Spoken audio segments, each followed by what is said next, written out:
Hola, buenos días. Buen día. Bueno, estoy hace 20 minutos que estaba tratando de ingresar porque estoy con muy mala señal no sé, estoy sentada al lado del Wi-Fi, pero igualmente la conexión es bastante deficiente. Bien. ¿Me escuchan bien ustedes? Sí, profe. Bien. Bueno, eso es muy importante. A ver, yo escucho bajito, pero no importa. ¿Cómo han La otra vez yo no pude dar la clase de donación, la pudieron escuchar, pudieron ver la clase grabada del cuatrimestre anterior? Sí, sí. Bien. ¿Alguna duda tienen al respecto?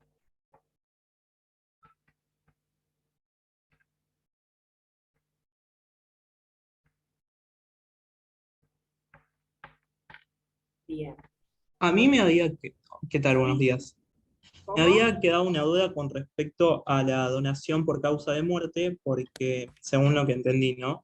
Estaban prohibidas las donaciones por causa de muerte. ¿Es cierto?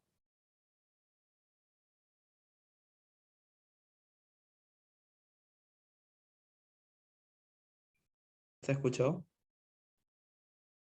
No, ahora no. No se escucha, profe. Ese lío, me parece. ¿Ahí me escuchan? Ahí sí. Bien. Bueno, entonces no me pongo los auriculares, hago un esfuerzo yo, que escucho bajito, pero no importa. Me decía, Facundo, era que me preguntabas. Sí, sí, sí. ¿Qué duda te... Sí, en el supuesto caso de que, por lo menos lo que comprendí de la clase, de que estaban prohibidas las donaciones por causa de muerte, ¿no? Pero, ¿qué pasa en el supuesto de, por ejemplo, si un donante dona para el supuesto de una fundación en el caso de que él se muera y esté la condición de que se origine la fundación luego de su muerte? ¿No sería una donación por causa de muerte? No, esa es una donación simple. La donación por causa de muerte es aquella donación que alguien realiza porque sabe que está pronto a fallecer, y en el caso de que no fallece, la donación vuelve al donante. Sería un supuesto de reversión. Por eso se critica esta prohibición de donación por causa de muerte, porque sí está permitida la reversión de la donación, que la cosa vuelva al donante. Entonces no tiene sentido esta prohibición. Lo que sí tiene sentido es cuando lo que existe ahora, que con el código anterior sí podíamos hacer, la oferta de donación y que fuese aceptada con posterioridad a la muerte del donante. Eso sí, ahora está prohibido, ¿sí? Eso sí, no se puede hacer. Ahora necesariamente la donación debe ser aceptada antes del fallecimiento del donante, ¿sí? Por eso, una de las críticas que se hace a la prohibición de donación por causa de muerte es, si es el tema de que sea aceptada con posterioridad a la muerte, ya de por sí estaba prohibida al requerir para aceptar una donación, sí o sí que sea antes de la muerte del donante. Y la otra, supuesto, no tiene sentido prohibirla porque sí el código te permite la reversión de la donación, que si en tal plazo no falleció, la cosa vuelve al donante. ¿Sí? Bien, Genial, gracias. bien. Profe, igualmente lo que decía el compañero era una donación con cargo, ¿no? ¿No? No, él no estaba hablando de la donación con cargo. Cuando. Ah, está bien, claro. Porque era mortis causa. Sí, no. Él estaba hablando de donación simple, pura y simple. Bien. Bien, bueno, pasamos al tema de hoy que nos compete, que es depósito y comodato.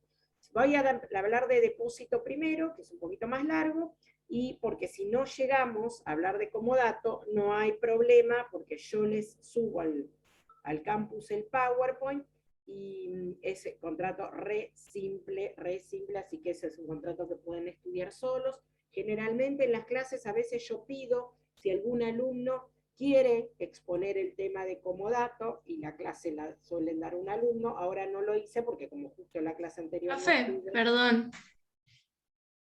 sí. Que creo que como dato, va, en la clase de Ramiro el miércoles preguntó si alguien se ofrecía a dar como dato y lo iba a dar yo en la próxima clase que tengamos con Ramiro. Bueno, Así que, listo. nada, eso. No, si lo tenía yo en el cronograma. ¿No Hoy el tocaba, cronograma ¿no decía tocaba aleatorio. aleatorios hoy? Los de Sí. juego de azar y renta vitalicia. No, eso no me toca la clase que viene, el viernes Creo que viene. no, hoy me parece que tocaba. Ah, no, bueno, entonces yo tengo el cronograma, no sé, tengo otra, puede ser que hayan modificado el cronograma. Claro, se cambió cuando cambiaron las fechas de los parciales y todo eso. Está en el campus el cronograma nuevo. Entonces no lo sabía. Pero depósito no lo vieron. Bueno, listo, hablamos de depósito ahora y el viernes que viene hablamos de renta vitalicia y juego y apuesta. No hay inconveniente eso. El cronograma más o menos es tentativo, pero lo podemos cambiar, pero la verdad no sabía lo de... Entonces, bueno, como dato entonces lo tiene Ramiro. Y después les voy a pedir que me manden el cronograma, entonces, cómo es correcto. Entonces, a mí me tocaría renta vitalicia y aleatorio.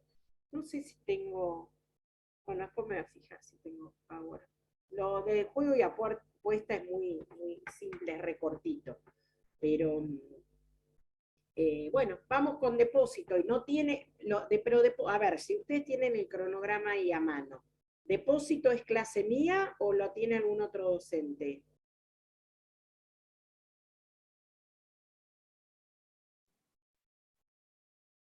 No, profe, está en el viernes 19, contrato de depósito. Perfecto. Mientras sean mis clases, yo las puedo cambiar como quiero, porque no es que hay una correlatividad de los contratos. Sí, a veces es bueno sí empezar con el contrato de compra-venta, sí, pero después lo podemos, no hay ningún tipo de correlatividad. Bueno, yo estoy con mucha tos, molestia en la garganta, así que si empiezo a toser, discúlpenme. Bien, bueno, arrancamos con depósito entonces y dejamos para Valentina como dato, ¿sí? Si querés armarte PowerPoint, armátelo, o me pedís y yo te paso algún PowerPoint y vos si querés lo modificás o algo de eso, cualquier cosa después me escribís, ¿sí? Bueno, vamos a compartir.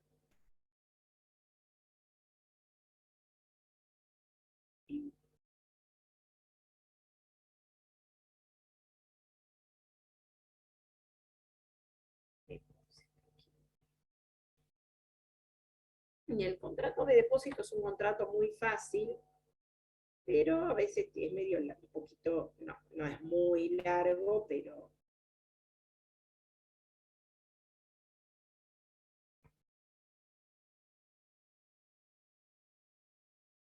tiene sus ribetes.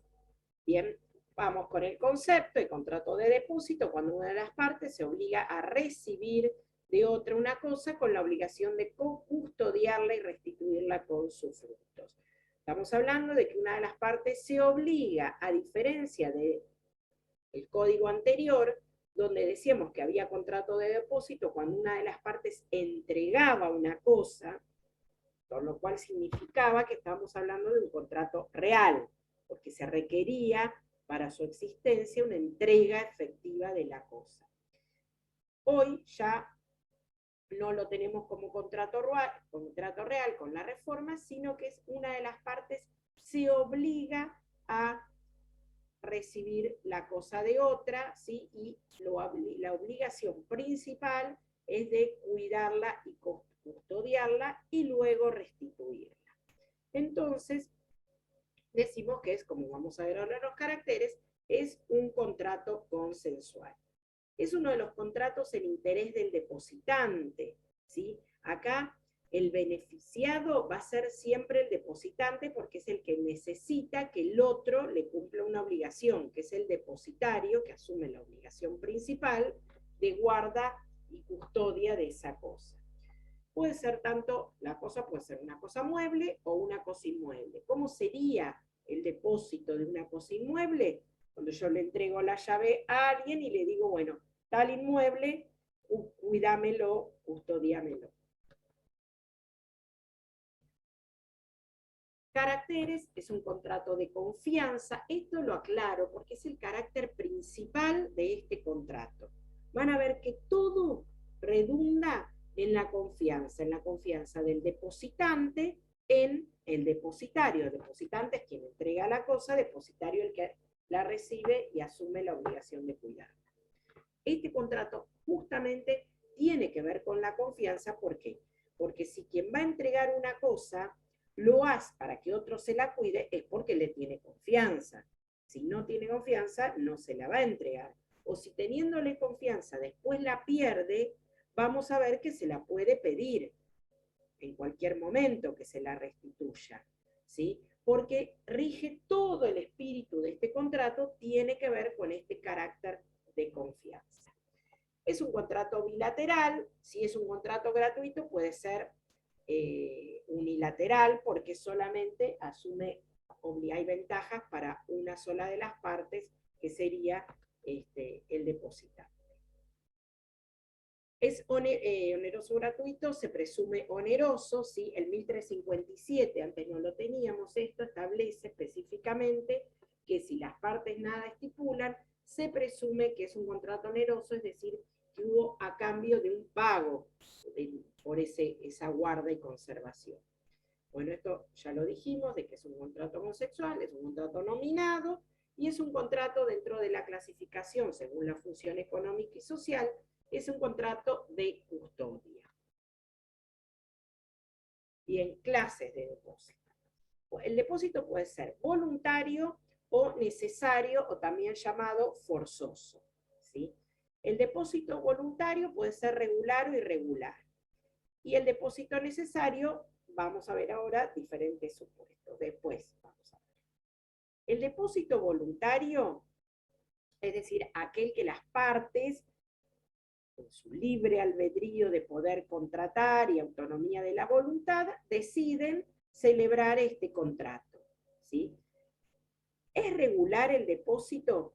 Para diferenciarlo, para que a ustedes les quede claro cuándo hay depósito regular y cuándo hay depósito regular, más allá de denunciar, de enumerar diferentes supuestos, lo que tienen que entender es que si se trata de cosas que pueden individualizarse, es un depósito regular. Y si se trata de cosas que no pueden individualizarse, es irregular.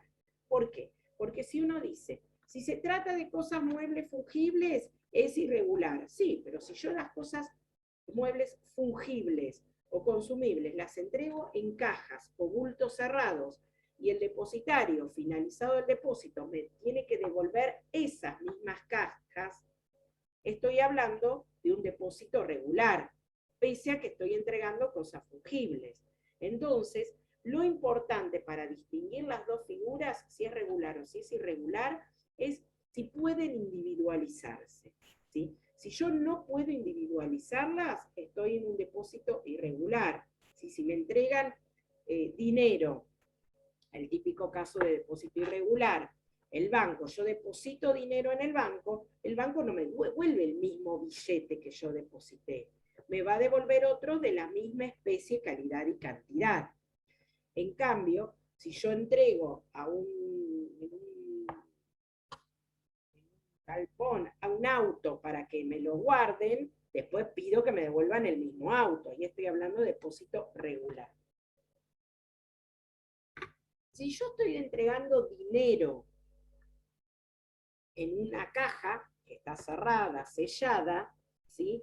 Y luego, cuando se vence ese depósito, yo dejo asentado que estoy entregando dinero, lo hacemos si quieren por escrito, que estoy entregando dinero, pero no autorizo a abrir la caja o a usar ese dinero, ¿sí? estoy, pese a que se trata de cosa fungible, en un depósito regular. Entonces, siempre, para entender si es uno u otro, párense en esa distinción. Si se puede individualizar, es depósito regular. Si no se puede individualizar, es depósito irregular. Y bueno, y después tenemos los depósitos necesarios. En aquellos casos, ahí no estamos hablando de autonomía de la voluntad. Vamos a ver, ahora después lo vemos, finalizando la clase, cuando se dan estos supuestos de depósito necesario. Es decir, acá ya no hay libre autonomía de la voluntad de las partes, sino que nos vemos en la obligación de celebrar este contrato de depósito. Bien, vamos, ahora después lo desarrollamos, al depósito necesario o forzoso. Comparación con otros contratos, porque muchos son de los contratos donde una de las partes obliga a la guarda y conservación de la cosa. La diferencia va a estar dada en la finalidad esencial. ¿Por qué? Porque en este contrato es la obligación principal la guarda y conservación. En otros contratos, por ejemplo, en un comodato, la obligación principal es el préstamo de uso, ¿sí? Que alguien se obliga a entregar una cosa para que la otra ejerce el derecho de usar esa cosa. El comodatario tiene una obligación de guarda y conservación de esa cosa, pero es una obligación accesoria, ¿sí? La obligación principal va a ser del comodante de entregar la cosa para que el otro la use. En otro tipo de contrato lo mismo, el mandato, si estoy entregando algo para que se realice determinado negocio jurídico, existe una obligación secundaria de guarda y conservación, pero no es la obligación principal. En este contrato, la obligación principal es la guarda de la cosa. Bien, comparación con seguimos con comparación con otros contratos. Todavía no había un comodato, pero no importa, lo vamos viendo. En el comodato lo esencial, como dije recién, es el uso de la cosa, pero ¿qué pasa si en el depósito el depositante autoriza a usar la cosa? ¿Cómo distinguimos si eso es un depósito o es un comodato? Si es el interés del depositante, es depósito. Si es interés del comodatario, es comodato. El comodato siempre es gratuito, siempre. Nunca puede ser oneroso, porque si es oneroso, no va a ser comodato, va a ser una locación. Siempre es gratuito. En cambio, el depósito puede ser gratuito o oneroso. En el depósito, el depositario tiene más responsabilidad, y en el depósito, el depositante, como es en su interés el contrato, puede pedir la devolución de la cosa en cualquier momento, sobre todo por el carácter de confianza, ¿sí? En cualquier momento, no tiene que esperar a que se cumpla el plazo, puede decirle, devolveme esta cosa. En cambio, en el comodato, el comodatario, como es en beneficio de él, ¿sí? Del derecho que va a tener a usar la cosa, ahí sí, si el comodante se la pide, solamente va a poder ser en los casos establecidos por la ley, y si no, tendrá que respetar el plazo, porque es en su interés. Con el mutuo, el préstamo de consumo. Con el mutuo puede llegar a prestarse confusiones en el caso del depósito regular. En realidad, con el mutuo, en el mutuo se produce la tradición de la cosa, ¿sí? Que implica la transferencia de la propiedad. ¿Por qué? Porque las cosas consumibles se extinguen con el uso, ¿sí? Si yo estoy prestando dinero, ese dinero lo puedo usar, ¿sí? Si yo estoy prestando cualquier cosa consumible, implica una transferencia, una transmisión de la propiedad. En cambio, en el depósito no hay transmisión de la propiedad, ¿sí? Pero en el depósito irregular, sí. ¿Por qué? Porque a mí esa cosa que me están transmitiendo, yo no lo voy a tener que devolver necesariamente la misma cosa, sino que voy a devolver otra cosa de la misma especie, calidad y cantidad.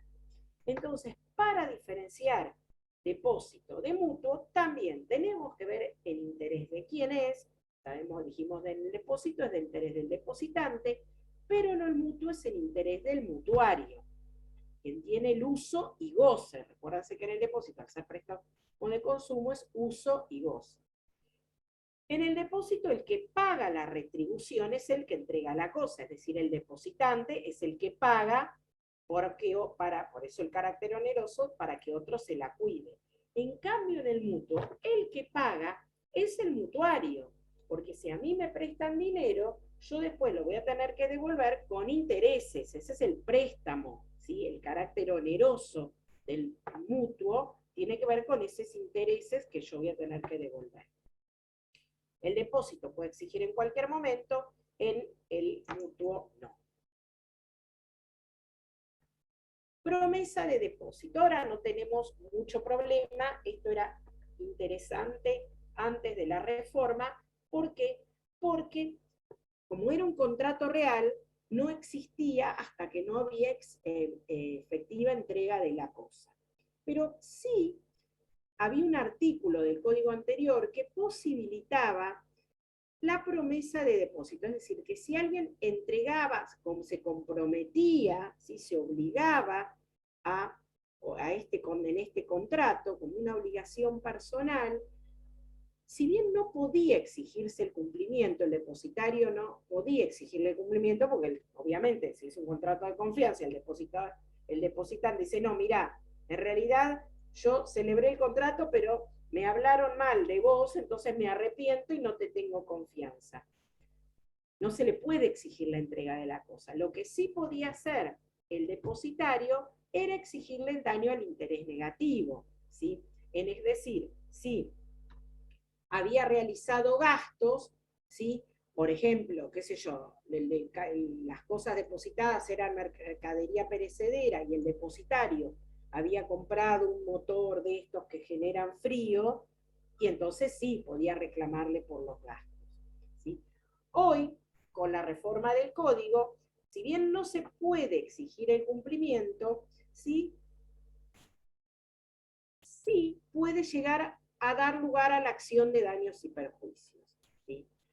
¿Por qué? Porque ahora me habilita, si bien es un contrato consensual, ya nace con el consentimiento de las partes, entonces no se necesita la efectiva entrega de la cosa. Pero no puedo exigirle que el cumplimiento que me le entregue, pero sí puedo exigirle demandar por ese incumplimiento y exigir, si puedo demostrar la responsabilidad, ¿no? Los daños y perjuicios, sí puedo exigirlo porque hay un incumplimiento. Sobre todo, sí, era oneroso. Bien, vamos a los elementos. Capacidad. Acá no nos dice nada el código, ¿sí? Antes sí decía, teníamos artículos, era largo, había un montón de artículos sobre capacidad del depósito, ahora no. Se aplican las reglas generales para todo contrato. No se requiere ser el propietario de la cosa. ¿Esto qué quiere decir? Que puede ser un inquilino, puede ser alguien que tenga la cosa por otro carácter, como un locador de obra, como un mandatario, ¿sí? No se requiere probar que es propietario. Sí, teniendo en cuenta la capacidad de general, tenemos que hacer algunas distinciones cuando quien celebra el contrato, una de las partes, es incapaz. Si el depositante es incapaz, en este caso el contrato es válido. ¿Por qué? Porque dijimos que es el interés del depositante. Entonces, el depositario, como es una persona capaz, no habría ningún inconveniente en que cumpla su obligación de guarda de la cosa, que es la obligación principal. El depositante sí va a estar obligado, no va a estar obligado a el pago del depósito. Pero sí, porque es una persona incapaz, ¿sí? Entonces, puede pasar que su representante ratifique ese contrato, entonces ahí sí tiene que pagar, o que este depositante incapaz confirme el contrato una vez que adquiera la mayoría de edad. Entonces ahí sí tendrá que pagar. Pero si sigue en la incapacidad, en el estado de incapacidad, o en ese caso, y no ha pagado, lo único que va a poder reclamarle el depositario es los gastos que hubiese hecho. ¿Sí? Son las consecuencias de haber celebrado el contrato con una persona incapaz, y justamente el depositante quiere este contrato, es el interés del depositante. Cuando el depositante es capaz y el depositario es incapaz, en este caso, sí, ni bien se entera el depositante que él le tenía confianza a alguien para que le cuide la cosa y después resulta que esta persona es incapaz, entonces puede decir, ah, no, entonces devolveme la cosa, ¿sí? Y si vos esa cosa el depositario la transmitió, puede accionar por enriquecimiento, ¿sí? Porque se supone que este depositario puede haberla transmitido porque no era consciente, no tenía discernimiento para saber lo que estaba realizando, ¿sí? Lo que sí va a poder el depositario, también, que en este caso no sería el depositario, sino el representante el que lo haga, para repeler esa acción del depositante que lo va a demandar por incumplimiento del contrato, porque no le cuidó bien las cosas, antes de mandar la nulidad del contrato, ¿sí? El representante va a decir, no, momentito, acá mi representado celebró este contrato y él no puede asumir esta obligación, porque llegan a las cosas a pasarle algo, después va a ser responsable él. Entonces, para repeler esa acción, plantea la nulidad del contrato. Bien, vamos con consentimiento.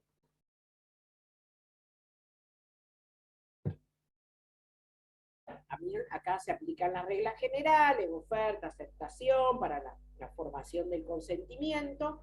Lo que sí hay es una cuestión diferente con respecto al vicio de error, ¿sí? Diferente al resto de los actos jurídicos.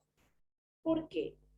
El error, el vicio de error de los actos jurídicos, puede ser en este caso puede ser en la persona del depositante o en las cualidades de la cosa. Creía que el depositante era determinada persona y en realidad era otra, ¿sí? O creía que las cosas que se le estaban entregando para que él las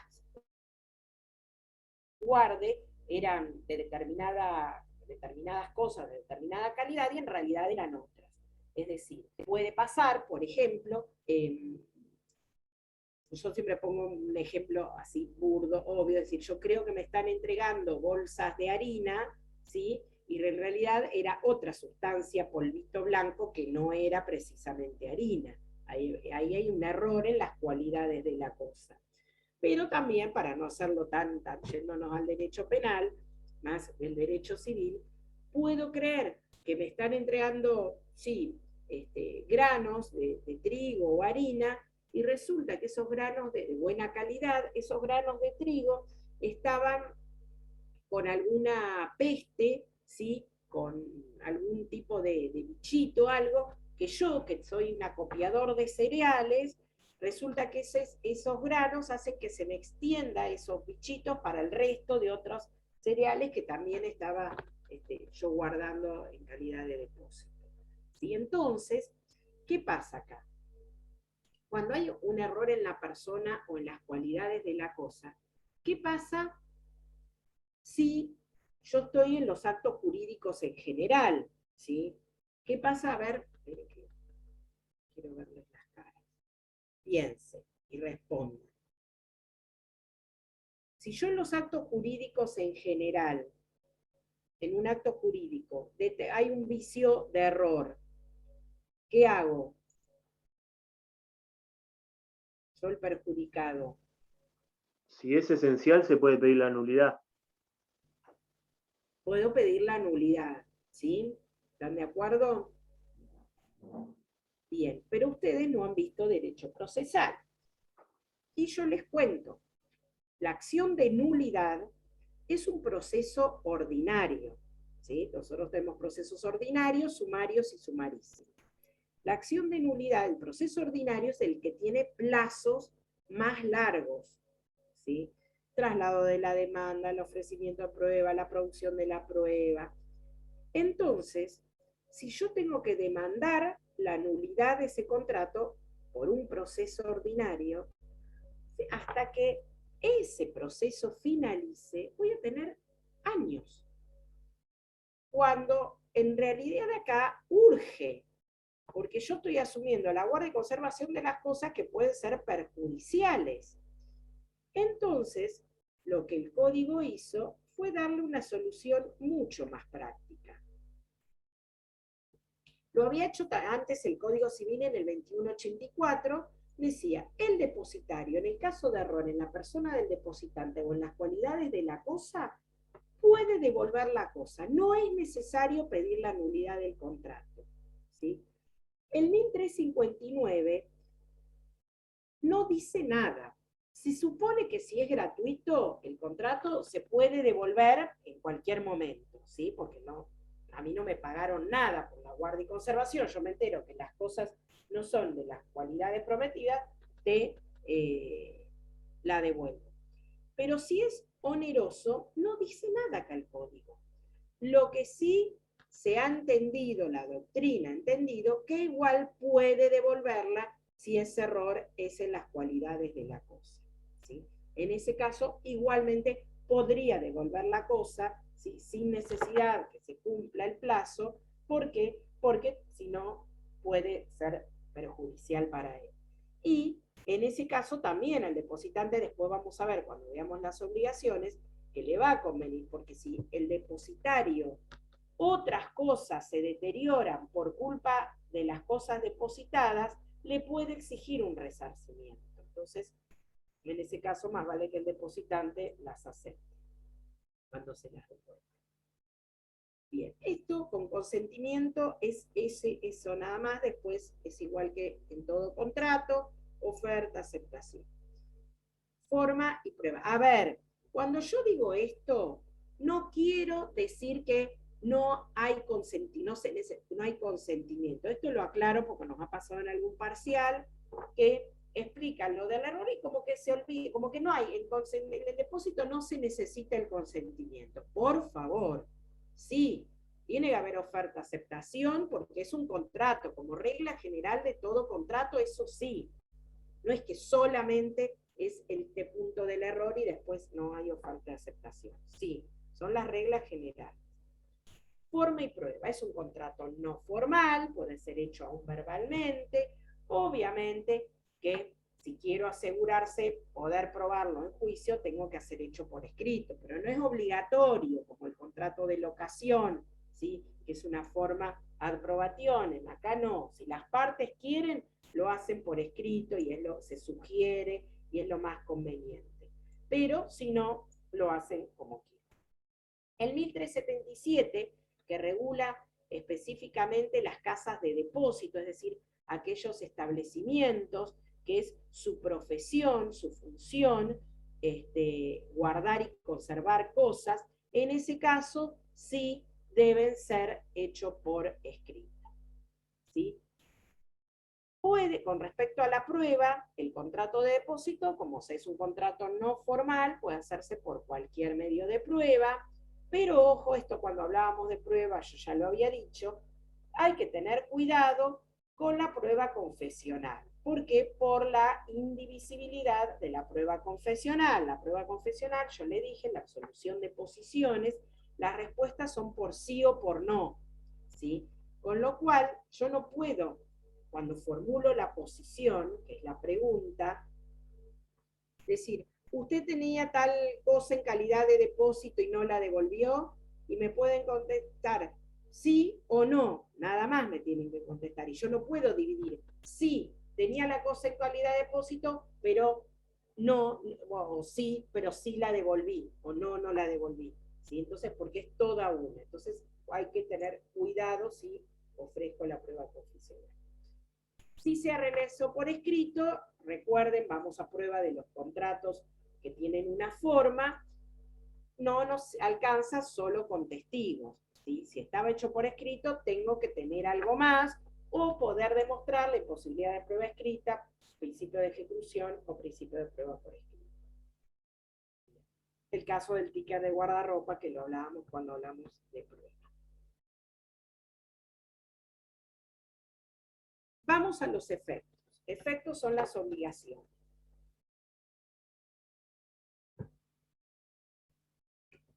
Obligación principal, el depositario, acá vamos a hablar, las obligaciones del depositario en el depósito regular, ¿sí?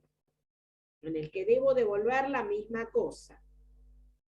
¿Cuál es la obligación principal? La guarda y conservación, como si fuesen las suyas propias.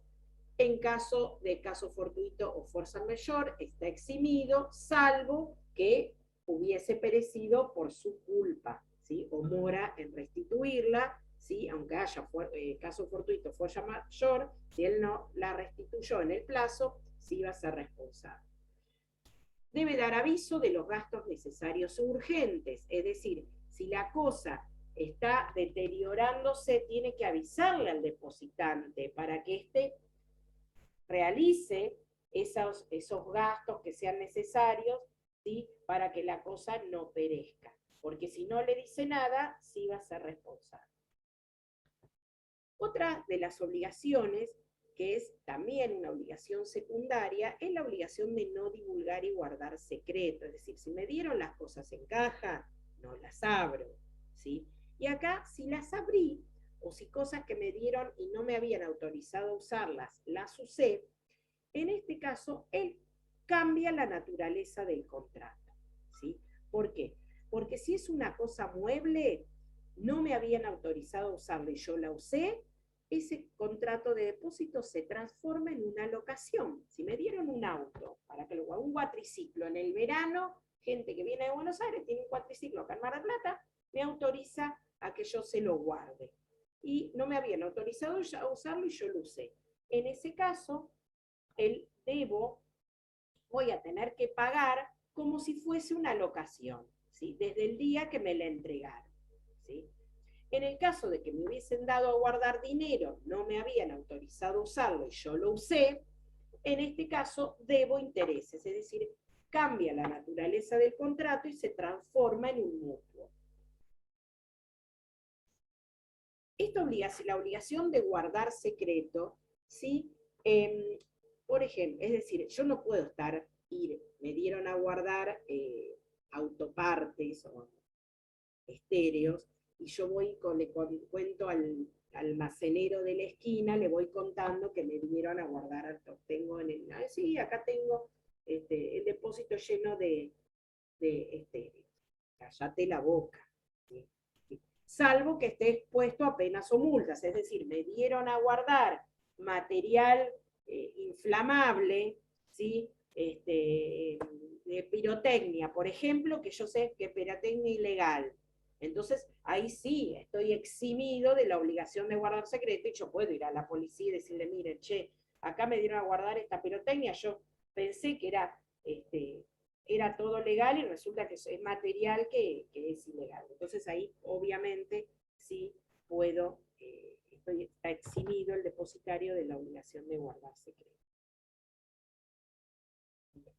Otra de las obligaciones, también del depositario en el depósito regular, es restituir la cosa. Tiene el sí, estamos en el depósito regular, entonces debe devolver la misma cosa con todas sus accesiones y frutos. Accesiones, ¿qué significa? Porque hemos visto derechos reales, todo lo que se le agrega a la cosa, ¿sí?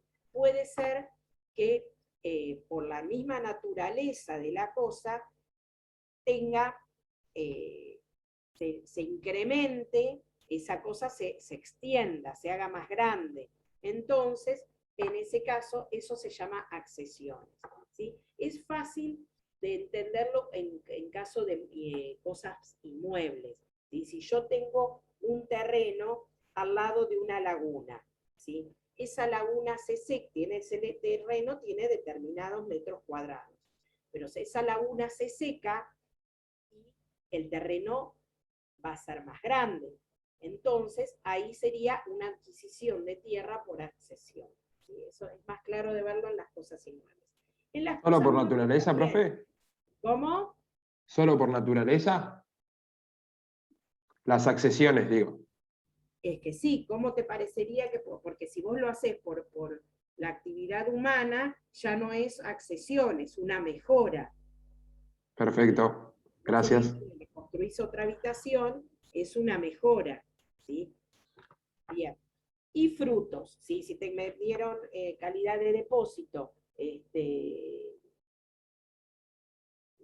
animal, una vaca, y esa vaca tiene terneros, ahí esos serían los frutos, productos, qué sé yo. Bien, ¿a quién se la debo restituir? Al depositante o a sus herederos.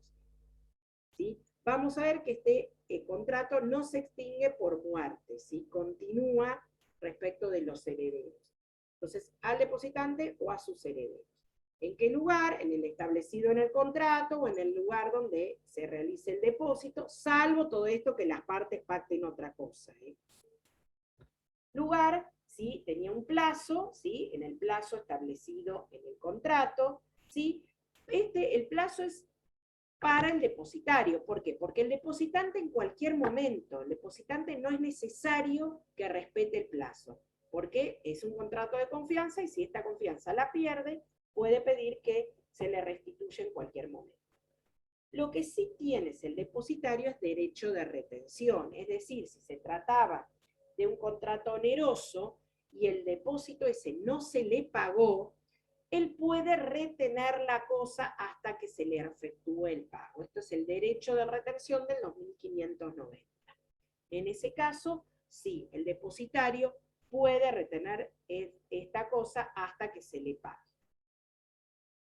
No por los gastos, ¿sí? Por los gastos tendrá que iniciar una acción judicial, pero el derecho de retención sí puede aplicar. Y el 1366 es la responsabilidad de los herederos del depositario. Dijimos que este contrato no se extingue con la muerte del depositario o del depositario. Con el depositario puede ser, fallece el depositario, resulta que él tenía en guarda, en custodia, una cosa, le habían dado, qué sé yo, una bicicleta de carrera, y resulta que los herederos van a la casa y dicen, pero mira el viejo, ¿qué se compró? La edad que tenía, se compró una bicicleta de carrera carísima, ¿para qué? ¿Para qué se le habrá ocurrido comprarse esa bicicleta de carrera? ¿Y qué hacen? La venden. En ese caso, después aparece el dueño de la bicicleta y dice, ay, me enteré, cuánto lo siento, que en paz descanse, mi más sentido pésame, pero vengo a buscar la bicicleta que tu papá me la estaba cuidando, porque yo vivo en un departamentito, en el piso 21, y no puedo subirla. Era tuya. Entonces ahí tenemos que diferenciar.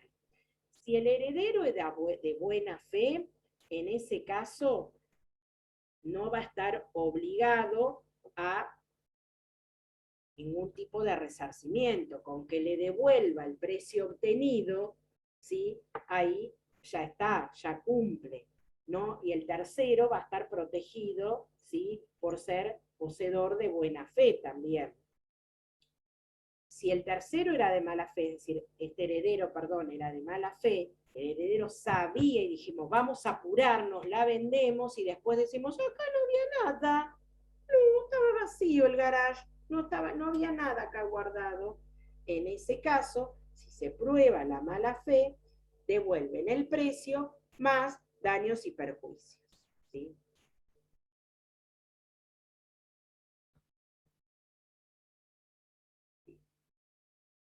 Vamos con, ay, yo estoy cambiando acá la barra porque si no, no veo. Obligaciones del depositario en el depósito irregular, ¿sí? Ahí vimos las del depositario en el depósito regular, que debía entregar la misma cosa. En el depósito irregular, ¿cuál es la única obligación?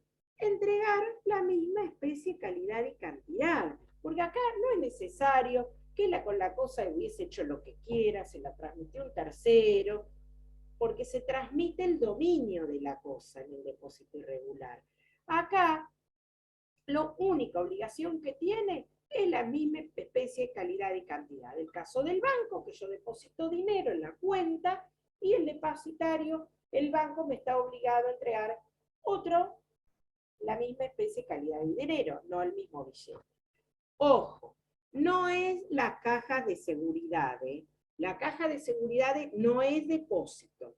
es otro contrato de derecho comercial, que lo van a ver, que es el contrato de caja de seguridad, que tiene una regulación diferente, ¿sí? Porque es más parecido a una locación que a un depósito. Pero tampoco es una locación, es un contrato de caja de seguridad, ¿sí? Y es un contrato de derecho comercial. Acá estamos hablando del típico depósito en la cuenta bancaria. Eso sí, es depósito y es depósito irregular. Vamos a las obligaciones del depositante. Dijimos que el obligado acá es el depositario, pero ¿qué obligaciones tiene el depositante? Y sí, si se realizaron, el depositario hizo gastos, debe reembolsar por esos gastos, ¿sí? Gastos necesarios y útiles. Si se le hizo una mejora a la cosa, no tiene que reembolsarle nada. Si se joroba el depositario, la mejora va a favorecer al depositante. De gastos necesarios y útiles, sí. Y que lo hubiese autorizado. Recuerden que de las obligaciones dijimos, debe avisarle al depositante, che, ojo que es necesario acá hacer al determinado gasto, porque si no la cosa se deteriora, tiene que habérselo avisado. Gastos de traslado de la cosa al lugar de entrega, todo esto, obviamente, si las partes pactan otra cosa, es lo pactado por las partes. Indemnizar al depositario por los perjuicios que el depósito le hubiese ocasionado, esto que dijimos hoy, ¿sí? Por cuidar las cosas depositadas, perecen cosas del depositario o cosas de un tercero que también estaban en calidad de depósito, el depositante debe indemnizar. Si el depósito era oneroso, deberá pagar la remuneración pactada y en el caso de que el depositario le quisiese devolver la cosa, recibir esa cosa. Porque si él no la recibe y el plazo estaba vencido y la cosa perece, el depositario se libera de responsabilidad. Si el plazo no estaba vencido y las cosas eran de este supuesto de que no reunían las cualidades prometidas, el depositario las quiere devolver, el depositante no las acepta, el depositario deberá consignar judicialmente, ¿sí? ¿Por qué? Porque si la cosa perece, sí va a ser responsable. Bien. Causales de extinción, tenemos causas comunes a todo contrato, como el vencimiento del plazo, porque el depositante lo pida, porque la cosa perece, en este caso no sería en el depósito irregular, porque solamente tiene que devolver la misma especie, calidad y cantidad, por enajenación de la cosa, es decir, si la cosa se vende, es decir, el depositante, esa cosa que la tenía en depósito, la vende. El código nos dice que se extingue. Esto fue criticado. ¿Por qué? Porque dice, ¿por qué? Si por muerte no se extingue y hay un cambio de titularidad, ¿por qué en caso de enajenación sí se extingue? Es una crítica que se le hace. Por rescisión bilateral, ¿sí? El distracto, ¿sí? Las partes se ponen de acuerdo en rescindir el contrato, ¿sí? Y dijimos que no se resuelve por muerte. El código ahora, con esta última reforma, antes no estaba, prevé situaciones especiales de aquellos lugares que se dedican por profesión, a cambio de una retribución, ¿sí? Con carácter oneroso, a la guarda y conservación de las cosas. Es decir, es la actividad principal, la guarda y conservación de cosas. Entonces, acá la responsabilidad es mayor. En 1376 dice, los propietarios de casas de depósito son responsables de la conservación de las cosas allí depositadas, excepto que prueben que la pérdida, la disminución o la avería ha derivado de la naturaleza de dichas cosas, de vicio propio de ellas, de su embalaje o de caso fortuito externo a su actividad. La tasación de los daños se hace por peritos arbitradores.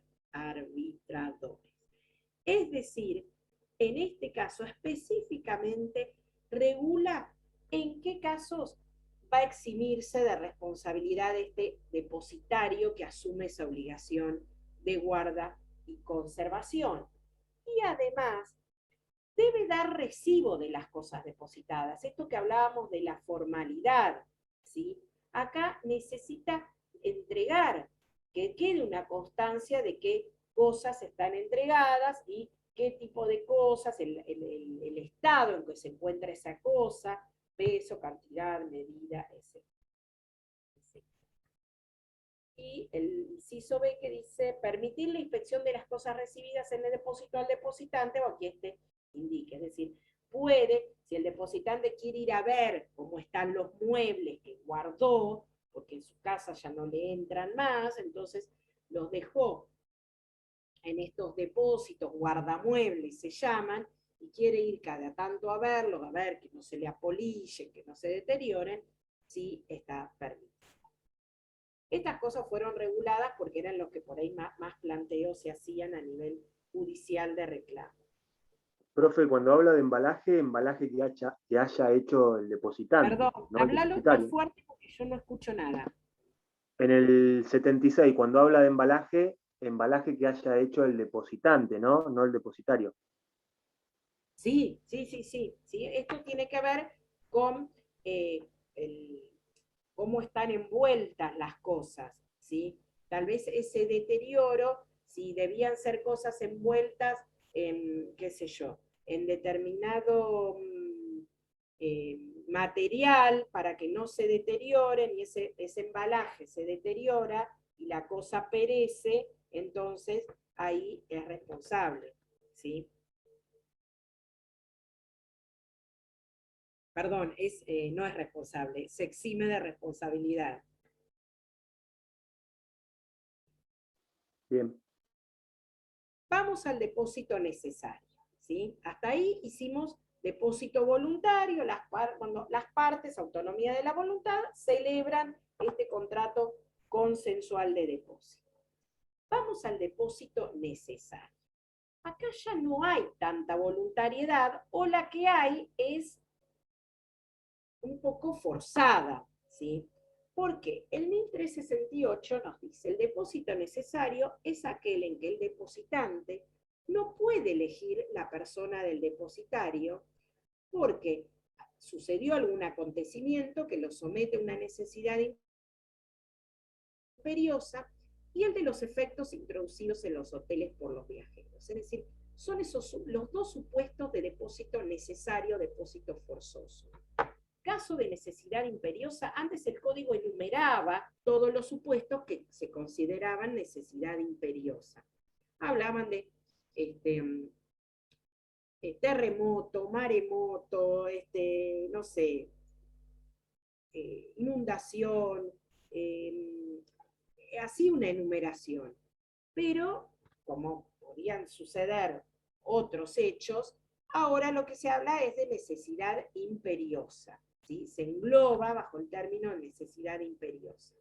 Y el otro supuesto es los efectos que introducen los viajeros. Yo voy a un hotel, yo estoy contratando que el poder alojarme y dormir en ese hotel es un tipo de contrato, tiene un nombre, es hotelería, pero es un contrato atípico, vendría a ser de hotelería, de hospedaje. Pero ¿qué pasa con las cosas que yo llevo? Ahí estamos hablando de depósito necesario. Caso de necesidad imperiosa, bueno, acá lo que estaba diciendo, antes se enumeraban los hechos de fuerza mayor, ahora establece la fórmula general. El criterio para determinar si algo es necesidad imperiosa o no, es el juez el que va a determinar, no puede ser una simple dificultad, ¿sí? Realmente tengo que justificar que estoy en una necesidad imperiosa, ¿sí? En este caso se va a aplicar el mismo régimen que el depósito voluntario, pero flexibilizado, ¿sí? Por ejemplo, puede ser celebrado por incapaces, ¿sí? Aunque los representantes no lo hayan autorizado o se opongan, en este contrato sí va a ser válido si el depositario o el depositante era incapaz. ¿Por qué? Porque me vi en la necesidad imperiosa de serio y no pude andar analizando si le tenía confianza o no. Entonces, en ese caso, el contrato va a ser válido. Con respecto a la prueba también, se ha flexibilizado. ¿Por qué? Porque si acá sí o sí se admite todo tipo de prueba, inclusive testigos. Y la responsabilidad del depositario va a ser menor. Si yo en esos días de verano que vienen esas tormentas terribles en Mar del Plata, se viene esa lluvia que en una hora te llueve 200 milímetros, se inunda todo en el centro, los depósitos, los garages, sobre todo, que se llenan, que están a veces en el subsuelo, se llenan de agua, ¿sí? En este caso, si yo me veía en la obligación de guardar y conservar cosas, porque se venía la inundación, y luego esas cosas perecen, yo tengo menos responsabilidad, ¿sí? Porque justamente no pude andar eligiendo, y donde como tenía el auto afuera, en la calle, y venía granizo, y dije, ahí hay una cochera, me lo guardo en esa, y sí, es un suelo, pero se me va a estropear el coche por el granizo. Lo meto en ese depósito y resulta que ese depósito se llena de agua y el auto me lo tapa el agua. Obviamente la responsabilidad del depositario va a ser menor. ¿Por qué? Porque yo no pude andar eligiendo, ¿sí? Por eso, en el caso del depósito necesario por necesidad imperiosa, el régimen legal es más flexible. En cambio, en el depósito en hoteles, acá es al revés. El régimen es más estricto. ¿Por qué? Porque se agrava la situación del depositario, ¿sí? Se lo hace más responsable, ¿sí? No solo los objetos entregados al hotelero, sino también los efectos introducidos que los conserva con él y el vehículo que se guarda en el estacionamiento. En este caso, digo que se agrava la responsabilidad del hotelero porque el hotelero va a responder aún por el hecho de terceros. Es decir, si viene alguien y entra a robar al hotel, es responsable el hotelero. Por eso, el hotelero siempre te va a decir que si tenés, cuando estás firmando ahí, dándole los datos, el documento, qué sé yo, te dicen, si usted tiene cosas de valor, le ofrecen la caja de seguridad. ¿Por qué? Porque el hotelero es responsable, ¿sí? Y él, estando las cosas en caja, objetos de valor, uno tiene que avisarle al hotelero que esté ingresando objetos de valor, porque su responsabilidad es mayor. Entonces el hotelero quiere que le avises o quiere saber. Porque, ¿qué pasa? Si vos no le avisás y las cosas después desaparecen, el hotelero es responsable. Pero también vos va a ser una cuestión de prueba, ¿sí? Si vos podés probar que ingresaste esas cosas, el hotelero te las va a pagar. Y si vos no podés probarle, va a ser perjudicial para el pasajero que no puede probar que ahí había objetos de valor. Por eso es importante a los efectos de la prueba, desde el punto de vista de la prueba, para ambas partes, ¿sí? Para quien exige el reclamo y para el que debe pagar, ¿sí? Es responsable por el equipaje, ¿sí? Y por el vehículo que deja en el estacionamiento. El 1371 dice que no es responsable por las cosas que dejó en el vehículo, ¿sí? Si yo dejé palos de golf, que son carísimos, dentro del vehículo, el vehículo desaparecen, ahí no es responsable. Bien. Miren que saco la fita.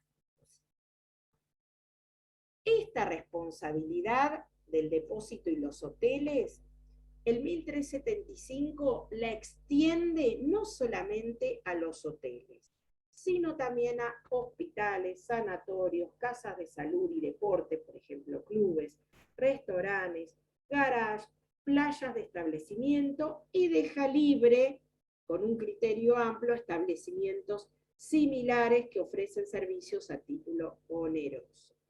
En este caso, sí se hacen responsables por las cosas dejadas dentro del vehículo. Si yo voy a Toledo, al estacionamiento, dejo el auto y aparece un cartel que dice que el Toledo no se hace responsable de las cosas dejadas en los vehículos, ponga los carteles que quiera, Toledo es responsable, ¿sí? Por eso ponen los carteles, para que la gente no deje nada, ¿sí? Pero sí hay responsabilidad. Acá sí es responsable por las cosas que dejan dentro de los vehículos.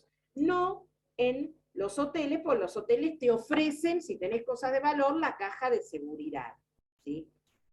Y es responsable por las cosas que llevabas a la habitación también, pero no las cosas que dejaste en los vehículos. En este tipo de establecimientos sí son responsables por las cosas que dejas en los vehículos. ¿Estamos? ¿Sí? Bien. Bueno. Terminamos pronto.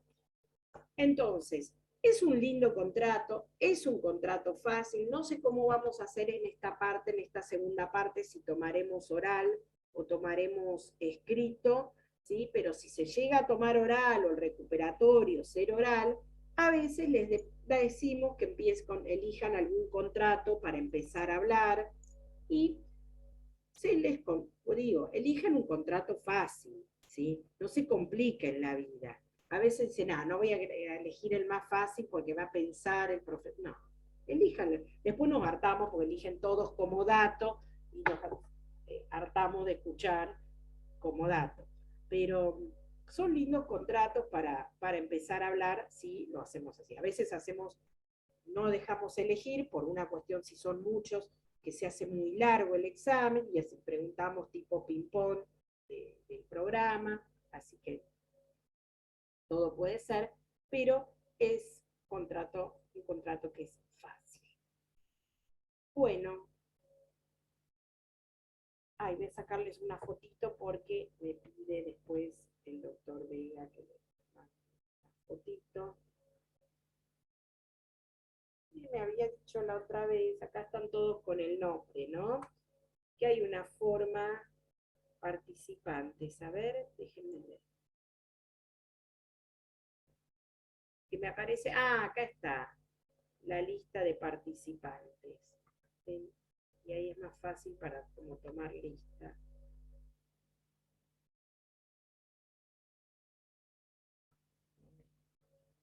Salen todos.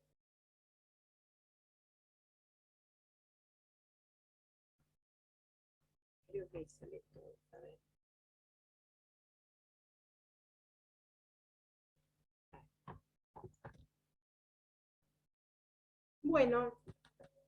Bueno, Valentina, como te dije hoy, si necesitas después, si querés, te mando el PowerPoint, te lo mando. Si me hablas por mensaje. Dale, perfecto. Gracias. ¿Uno más tiene que dar algún otro contrato? ¿No? Bueno. Bueno, listo. Entonces vemos el viernes que viene renta vitalicia y juego. Gracias, profe. Gracias, profe. Hasta Saludos. el viernes. Nos vemos, profe. Hasta luego. Chao.